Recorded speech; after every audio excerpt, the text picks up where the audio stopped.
The Unbundling from the Mind Unbuilt Part 2 by the Mercer Journal. Episode 1 ended with a question rather than an answer. The pile has been named qualia, attention, selfhood, metacognition, wakefulness, unified experience, all traveling under one word as though they were one thing. The question left open, what if they are not? To find out, we need a tool, not a theory, just a test. Here it is. If conscious experience survives substantial disruption of X, then X is probably not the core thing we are trying to explain. It may be a condition consciousness requires, it may be something consciousness produces, but it is not consciousness itself. The stronger the separation runs in both directions, the stronger the case becomes. That is the sorting criterion. It doesn't require taking sides on the hard problem. It doesn't require a theory of mind. It just requires looking carefully at what comes apart from what and what refuses to. Apply it once and see if it works, then apply it again. Wakefulness. Start here because this point is the most obvious, which makes it worth stating plainly before moving to harder ground. Wakefulness is the condition under which consciousness usually operates. The system awake, oriented, ready to process. It travels with experience so reliably that it can feel like the same thing, but it is not. Consider ordinary variation. You have been drowsy and found your mind vivid. A daydream running clearly while your eyes were heavy and your body was half gone. Consider dreaming itself. By ordinary measure, wakefulness has receded, eyes closed, body still, and yet experience continues. There is still something it is like to be you somewhere in the dark. Wakefulness and experience track each other most of the time, but most of the time is not identity. Wakefulness is the power switch, not the current, infrastructure that consciousness runs on, not consciousness itself. First ingredient out. Metacognition. This one feels more central, which makes it more interesting to test. You are hearing this sentence. Somewhere in that act, there is experience. The words arriving, meaning assembling, something registering. Now, are you simultaneously monitoring the fact that you are hearing? Are you thinking about your own thinking? Probably not, moment to moment, and yet that experience is there. Think about the last time you were completely absorbed in a piece of music, a film, conversation that took over entirely. The self-monitoring loop went quiet. The inner narrator that usually tracks what you were doing and comments on it stepped back or disappeared, and the experience was, if anything, more vivid for it. More present, not less. Conscious experience arrives first. Reflection upon it arrives later, or sometimes not at all. Metacognition is downstream.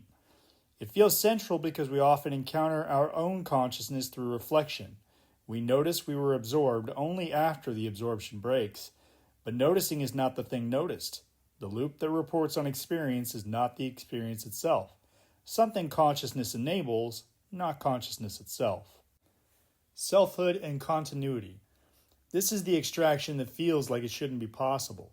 The sense of being a self, continuous, persistent, recognizably you across time, seems as close to consciousness as anything gets. If this comes out, what's left? But consider what ordinary experience already shows.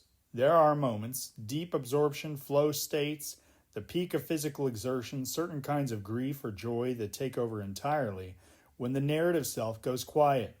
The story you tell about yourself, the thread that connects this morning to last year recedes, and experience continues.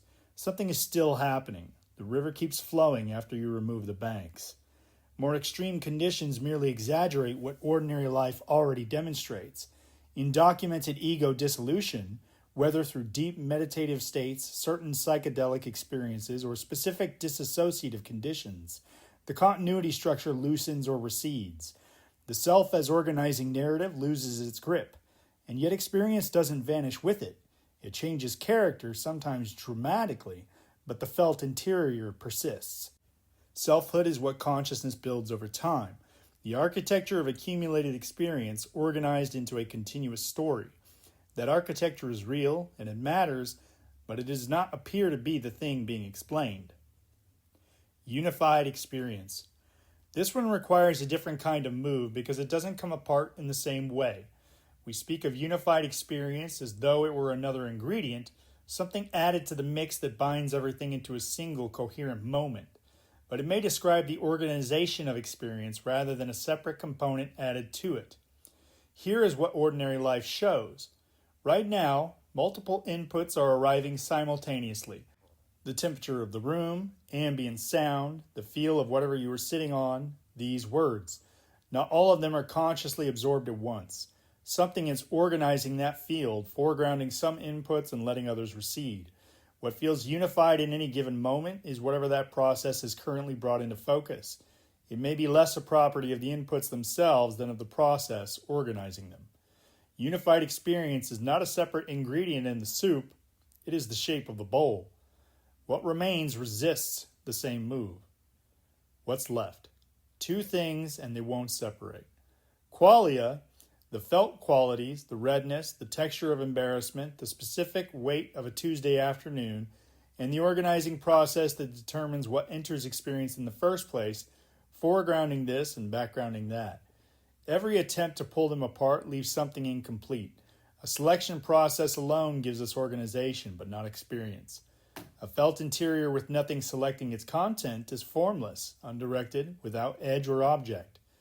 They are not obviously two things. They may be two descriptions of one thing, viewed from different angles. That question, and what it implies for everything that follows, belongs to Article 3. Next, what the residue actually is and what it means that it won't come apart. This is part 2 of The Mind Unbuilt, a series exploring the definitions of consciousness. If you would like to follow along, subscribe for free, and thanks for listening.